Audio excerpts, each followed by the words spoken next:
মনোবীক্ষণ polyclinic, চিকিৎসার জগতে এক দশক। এখন এখানে সব বিষয়ে ডাক্তারবাবু একসাথে তলায়। ফোন করুন 7477799515 এই নম্বরে। হরিহরপাড়ার ডলটনপুর এলাকায় দুঃসাহসিক চুরির ঘটনায় চাঞ্চল্য। চুরি হয়েছে সোনার গয়না ও নগদ টাকা। চুরির ঘটনায় তদন্ত শুরু করেছে হরিহরপাড়া থানার পুলিশ। আপনার আনন্দে আমাদের উদযাপন। বিয়ে হোক বা পার্টি, বহরমপুরে এবার luxury banquet hall at golden retreat. জেলায় একমাত্র পিলারলেস ব্যাঙ্কোয়েট। আছে স্পা, সালন, ক্লাব মেম্বারশিপের সুযোগও। বহরমপুর শিল্প তালুকে গোল্ডেন রিট্রিট।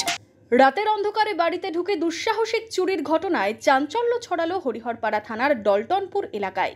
চুরি গেছে সোনার গয়না সহ নগদ টাকা। জানা গেছে গৃহকর্তা জোহাব মণ্ডল ভিন রাজ্যে আছেন। বাড়িতে ছিলেন স্ত্রী ও ছেলে। বৃহস্পতিবার রাতে একই ঘরে ঘুমিয়েছিলেন জোহাব মণ্ডলের স্ত্রী ও ছেলে। সকালে উঠে দেখেন আলমারি খোলা অবস্থায়। আলমারি থেকে চুরি গেছে সোনার গয়না সহ নগদ কয়েক হাজার টাকা।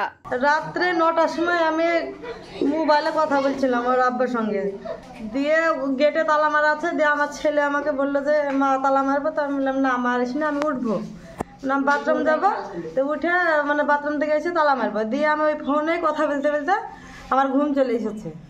ওকে বললাম যে আমার ঘুম আসছে, রাখছি, এই কথাটা বলেছি, কিন্তু যে উঠে যে তালা মারা নাই ওইটা আমার আর খেয়াল নাই ঘুমের রাতে। দিয়ে তো আমি ঘুমিয়ে গেছি।